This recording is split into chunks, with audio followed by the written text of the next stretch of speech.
নমস্কার বন্ধুরা, TET ম্যাটারে big news পাওয়া যাচ্ছে অন্ধ্রপ্রদেশ থেকে।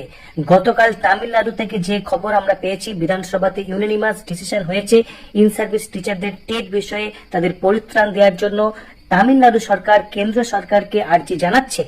তার সূত্র ধরে কিন্তু অন্ধ্রপ্রদেশ থেকে পাওয়া যাচ্ছে বড় আপডেট। কি আপডেট পাওয়া যাচ্ছে, তার কি ডিটেলস, সমস্ত কিন্তু শেয়ার করব আজকের ভিডিওতে। তো চলুন দেরি না করে শুরু করা যাক আজকের ভিডিও। দেখুন, APTF staged protest across AP seeking TET exemptions for in-service teachers. Teachers with 20 to 33 years of service should not be made to appear for eligibility test again, says Federation President. Published হয়েছে এই news, দেখুন আজকে অর্থাৎ 26শে August রাত্রি 8:56 আপনারা ছবি দেখতে পাচ্ছেন। এই যে প্রোটেস্টের কথা বলা হচ্ছে তার ছবি।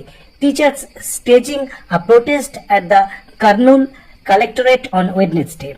The Andhra Pradesh Teachers Federation staged protests at district headquarters across the state on Wednesday, demanding the cancellations of the TET for in-service teachers. অর্থাৎ আজকে সারা রাজ্যে, অর্থাৎ অন্ধ্রপ্রদেশের সারা রাজ্যের সকল ডিস্ট্রিক্ট হেডকোয়ার্টারে তারা কিন্তু আজকের এই প্রোটেস্ট দেখিয়েছেন।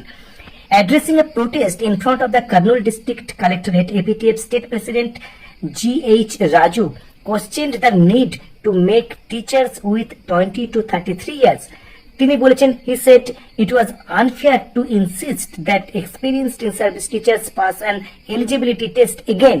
তার পাশাপাশি তিনি রেফার করেছেন section 23 subsection 1 of the RT Act. He urged the center and the state government to take steps to amend the law and exempt in-service teachers from the TET requirement. একেবারে স্পষ্ট দাবি কিন্তু করেছেন। খুব ইম্পর্টেন্ট কথা এবার দেখুন। Mister Raju said that Tamil Nadu government had already passed a resolution seeking the cancellation of TET and forwarded it to the center. অর্থাৎ গতকালই কিন্তু এই খবর কিন্তু আমরা পেয়েছি, যেটি একেবারে পজিটিভ বার্তা বলা যেতে পারে। He urged the Andhra Pradesh government to adopt similar resolutions and press for an amendment to the RT Act in Parliament.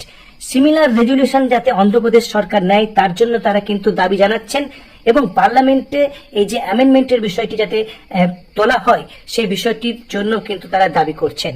তার পাশাপাশি নেল্লোর ডিস্ট্রিক্টে যে এস চিরঞ্জীবী, যিনি হচ্ছেন এই সংগঠনের জেনারেল সেক্রেটারি, তিনি কি বলছেন যে যতদিন না এই বিষয়টি হচ্ছে ততদিনের জন্য যেন স্পেশাল টেটের কোয়ালিফাইং যে পার্সেন্টেজ সেটি 40% ফিক্সড করা হোক। তার পাশাপাশি তিনি সিলেবাসের বদলের কথা বলেছেন এবং টিচাররা যে সাবজেক্ট পড়ান সেখান থেকে যাতে প্রশ্ন আসে সেই ধরনের কিন্তু দাবি জানিয়েছেন। তার পাশাপাশি তিনি অফলাইনে পরীক্ষার দাবি জানিয়েছেন। আপনারা জানেন 25শে আগস্ট অর্থাৎ গতকাল থেকে কিন্তু অফিসিয়াল ডেট শুরু হয়ে গেছে এই অন্ধ্রপ্রদেশের স্পেশাল টেটে অংশগ্রহণ করার জন্য, যেখানে সিবিটি অর্থাৎ কম্পিউটার বেসড টেস্টের কথা বলা রয়েছে।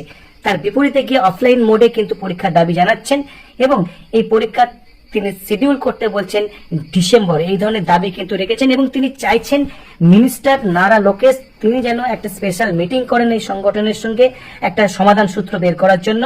এই ধরনের বিষয় কিন্তু এখানে উঠে আসছে। তো যেটি মেন আপডেট পাওয়া গেল যে অন্ধ্রপ্রদেশ, যেখানে গতকাল থেকে কিন্তু শুরু হয়ে গেছে এই যে অনলাইন আবেদন করা স্পেশাল টেটে বসার জন্য, এবং গতকালই আমরা তামিলনাড়ু থেকে যে আপডেট পেয়েছি তার পরিপ্রেক্ষিতে অর্থাৎ আজকে 26শে আগস্ট অন্ধ্রপ্রদেশে কিন্তু বড় ধরনের প্রোটেস্ট আমরা লক্ষ্য করলাম এবং যেটি মনে করা হচ্ছে আগামী দিনে হয়তো এই তামিলনাড়ুর যে ডিসিশন সেটিকে সামনে রেখে অনুরূপ দাবিতে বিভিন্ন রাজ্যে বিভিন্ন শিক্ষক সংগঠন অনুরূপ কিন্তু প্রোটেস্ট করতে পারে বা দাবি জানাতে পারে। তো আপনাদের এই বিষয়ে কি মতামত, কি মন্তব্য অবশ্যই কমেন্ট বক্সে প্লেস করুন।